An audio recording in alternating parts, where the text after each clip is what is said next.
بسم الله الرحمن الرحيم.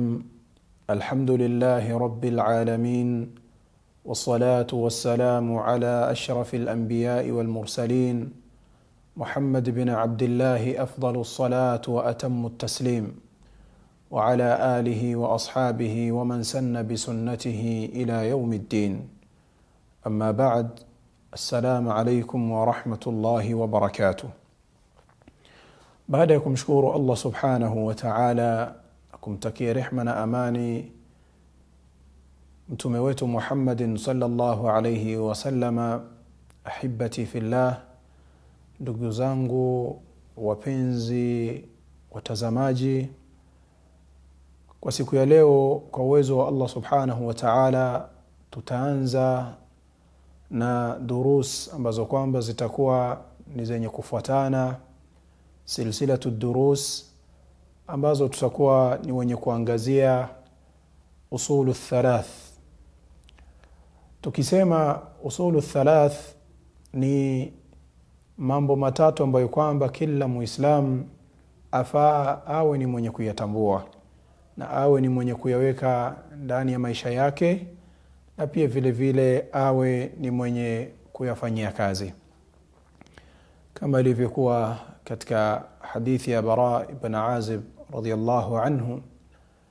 Hadithi ndefu asema ya kwamba Mtume sallallahu alaihi wasallama, baada ya kuwa tumeenda pamoja na Mtume katika kumzika mmoja wetu, baada ya kumzika Mtume sallallahu alaihi wasallama akawa ni mwenye kuwahusia masahaba, miongoni mwa yale ambayo kwamba amewahusia akawaeleza ya kwamba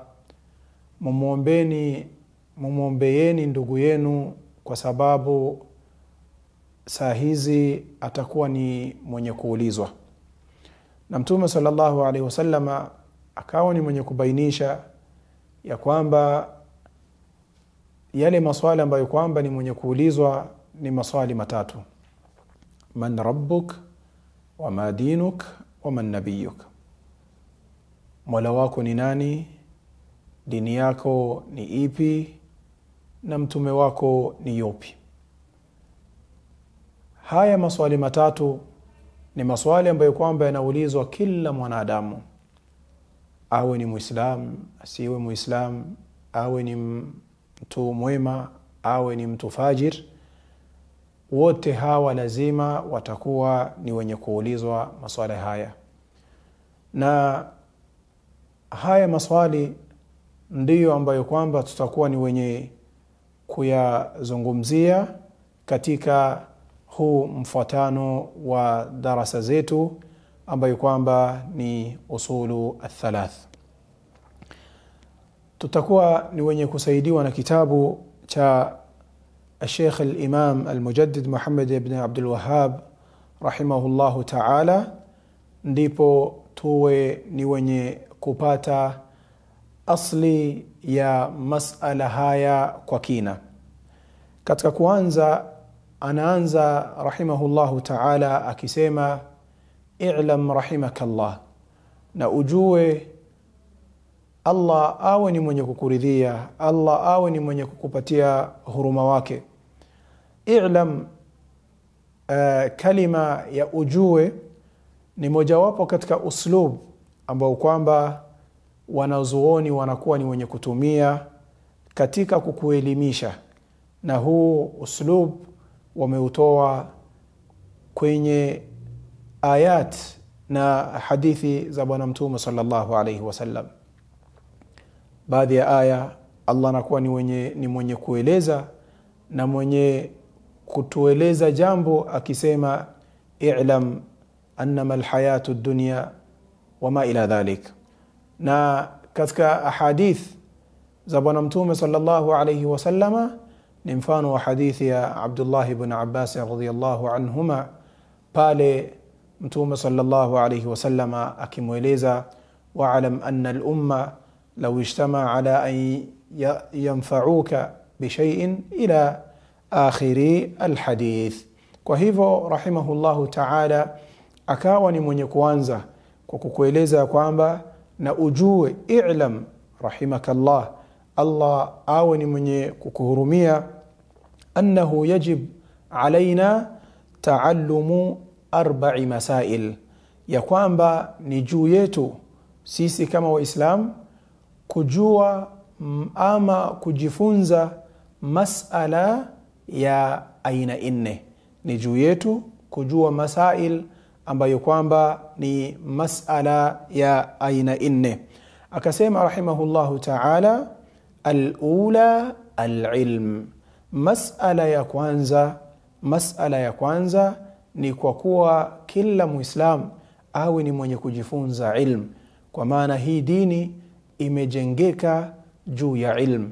Wakati Jibril alayhi salatu wassalam amemkujia Mtume sallallahu alayhi wasallama kwa kumpa wahi ya kwanza, jambo la kwanza alikuwa anamueleza ni nini? Ni iqra bismi rabbika alladhi khalaq, uwe ni mwenye kusoma. Kwa hivyo Muislam afaa jambo la kwanza kuwa ni mwenye kuwa na ilm, khasatan juu ya hii dini yake. Asema rahimahullahu ta'ala, hii ilmu ni gani ambayo kwamba inatakikana kila Muislam awe ni mwenye kuijua? Wa huwa ma'rifatullahi wa ma'rifatu nabiyhi sallallahu alayhi wa sallama wa ma'rifatu dini al-islam bil adilla. Ni kujua Allah tabaraka wa ta'ala, ya kwamba Allah ndio ametuumba, ya kwamba Allah ndio mwenye kutupatia riziki, ya kwamba Allah ndio mwenye kuumba mbingu na ardhi, ya kwamba Allah ndio mwenye kuabudiwa peke yake pasina kumshirikisha na chochote kile.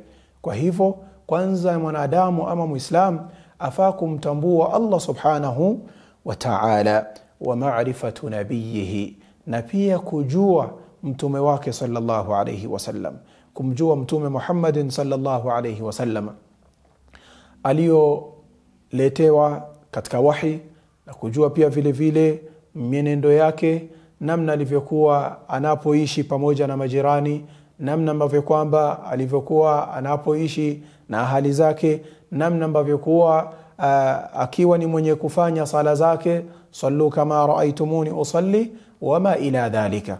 Kwa hivyo ilmu ambayo kwamba elimu ambayo kwamba Sheikh anaikusudia ni ilmu ya dini, ambayo kwamba ni kujua Allah tabaraka wa taala, na pia kumjua mtume Muhammadin sallallahu alayhi wasallama, na pia akasema rahimahullahu taala wa ma'rifatu dini al-islam, na pia vile vile kujua dini ya Uislamu. Ilm inagawanyika sampuli mbili. Kuna ile ilm ambayo kwamba ni fardhu ain, na kuna ilm ambayo kwamba ni fardhu kifaya. Fardhu ain ni ilm ambayo kwamba kila Muislam lazima awe ni mwenye kuitambua, lazima awe ni mwenye kujua ni nini ambacho kwamba anatakikana awe ni mwenye kukifanya, hasatan katika ibada yake. Asema Imam Ahmad rahimahullahu ta'ala ya kwamba yajibu an yatlubu min al-ilmi ma yaqumu bihi dinuhu. Ni juu ya Muislam, ni juu ya mwanadamu awe ni mwenye kutafuta ilmu kutokana na kiasi ambacho kwamba itamsaidia kutokana na ile ibada yake. Bimaana ni wajib kwa kila Muislam kujua ilmu ambayo kwamba itamsaidia katika sala zake. Ni wajib kwa kila Muislam awe ni mwenye kujua ilmu ambayo kwamba inaambatana na funga lake, saum ambayo kwamba ni saum ya Ramadhan ambayo ni faradhi juu ya Muislam.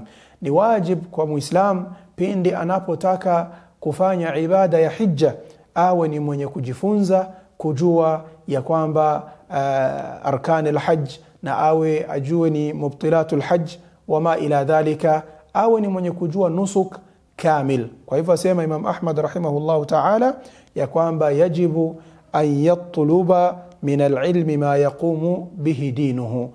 Ni wajib kwa Muislam awe ni mwenye kutafuta ilmu kutokana na kile kiasi ambacho kwamba kitamsaidia kwa ibada yake na dini yake. Hiyo ni ile ilmu ambayo kwamba ni fardhu ain, ni faradhi juu ya kila Muislam. Kisha kuna fardhu kifaya. Fardhu kifaya ambayo kwamba sio lazima kila mtu awe ni mwenye kuijua, bal baadhi wakiwa watakuwa ni wenye kujua ilmu hiyo, basi kwa wengine watakuwa ni wenye kusamehewa na hawatokuwa na shida yoyote. Ala sabili almithal, mathalan kuswalia janaza, mathalan kutoa khutba. Sio lazima kila muislam awe ni mwenye kujua namna ya kutoa khutba, bal kukiwa kuna kundi ama watu ambao kwamba wamejitolea katika kujua ilmu hiyo, watakaobakia watakuwa ni wenye kusamehewa kwa kuto kuijua hiyo ilmu. Na akasema rahimahullahu ta'ala, alilm ambayo ni kwamba inakusudiwa ni kumjua Allah na mtume wake, na pia vile vile na dini ya Uislamu, bil adilla, kujua kutokana na adilla, kutokana na adilla. Uislamu haujajengewa ya kuwa mimi nimejaribu ama nimeota ama nafikiria, la. Asema Ibn Taymiyyah rahimahullahu ta'ala ya kwamba man faraqa ad-dalil dhalla as-sabil, atakaye achana na dalil, na dalili ambayo kwamba ni qala Allah qala ar-rasul, dhalla as-sabil, atakuwa ni mwenye kupotea njia.